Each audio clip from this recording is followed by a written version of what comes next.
বিহার নির্বাচনের ফলাফল বেরোনোর পর কংগ্রেসের অন্দরে যখন শুধুই হতাশা, নিজ দলার কর্মীরা যখন ফের একবার মনোবল হারিয়ে ফেলেছেন, ঠিক তখনই দিল্লির রামলীলা ময়দান থেকে এক অন্য রাহুল গান্ধীকে দেখল দেশ। সাধারণত রাজনীতিরা ভোটের আগে জয় তারিখে ঘোষণা করেন, কিন্তু রাহুল গান্ধী হাঁটলেন উল্টো পথে। তিনি জয়ের তারিখ নয়, বরং যুদ্ধর ধরন বদলে দেওয়ার ডাক দিলেন।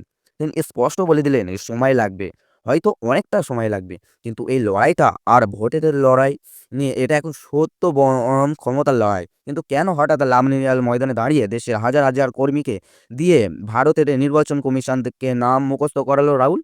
কেন প্রিয়াঙ্কা গান্ধী সরাসরি প্রধানমন্ত্রীর দপ্তরের বিরুদ্ধে জোয়ার র্যাপ চালানোর মতন মারাত্মক অভিযোগ আনলেন? বিজেপিকে হারানোর জন্য ঠিক কোন সময় বা টাইম লাইনে বের দিলেন রাহুল গান্ধী? আজকের ভিডিওতে আমরা বিশ্লেষণ করব রামলিয়ার ময়দানে সেই ভোট চোর গদি ছাড়ন আন্দোলনের ভিতরের খবর। বিহারের হারের পর সবাই যখন কংগ্রেসের সাংগঠনিক দুর্বল নিয়ে প্রশ্ন তুলছে, রাহুল গান্ধী তখন আঙুল তুললেন আরএসএস এর শহর সংগঠন মোহন ভাগবতের দিকে।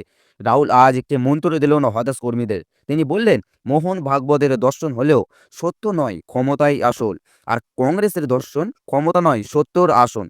এখানে রাহুল গান্ধী বুঝিয়ে দিলেন তিনি 2024 বা 2025-এর কোনো নির্দিষ্ট নির্বাচনের ফলাফলের দিকে তাকিয়ে নেই। তিনি কর্মীদের প্রস্তুত করছেন এক দীর্ঘ যুদ্ধের জন্য। তার বক্তব্য স্পষ্ট, বিজেপি এবং আরএসএস এর হার একদিনে হবে না, কিন্তু সত্যের রাস্তায় হাঁটলে সেই হার নিশ্চিত। তিনি কর্মীদের চাঙ্গা করতে চাইলেন এই বলে যে সাময়িক হারে ভেঙে পড়লে চলবে না, কারণ প্রতিপক্ষ এখন আর শুধু একটি রাজনৈতিক দল নয়, তারা পুরো সিস্টেমের বিরুদ্ধে লড়ছেন। এদিনের সবার সবথেকে চমকপ্রদ ঘটনা ছিল রাহুল এবং প্রিয়াঙ্কা এক অদ্ভুত কৌশল। ভারতের রাজনৈতিক ইতিহাসে এমনটা খুব কমই দেখা গেছে, যেখানে মঞ্চ থেকে মাইকের নাম ধরে ধরে ৩ জন নির্বাচন কমিশনকে টার্গেট করা হচ্ছে। মুখ্য নির্বাচন কমিশন জ্ঞানেশ কুমার এবং অন্য ২ কমিশনার সুখবীর সিং সিন্ধু এবং বিবেক যোশী, এই ৩ জনের নাম জনতাকে নিয়ে বারবার বলিয়ে মুখস্থ করালেন রাহুল। কিন্তু কেন? বিশ্লেষকরা বলছেন এটি রাহুলের গভীর রাজনৈতিক চাল। তিনি বুঝিয়ে দিন এসআইআর বা ভোটার তালিকায় নেবিক সংশোধনের নামে তালিকা থেকে নাম বাদ দিয়ে যদি কারচুপি হয়, তবে তার দায় শুধু মোদি স্বয়ং নয়, এই আমলাদেরও নিতে হবে।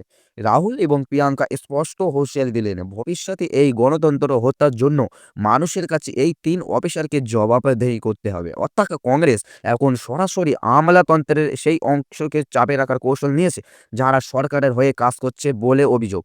প্রিয়াঙ্কা গান্ধী তো সরাসরি চ্যালেঞ্জ ছুড়ে দিলেন, দম থাকলে বিজেপির একবার ব্যালট পেপারে নির্বাচন লড়ে দেখা।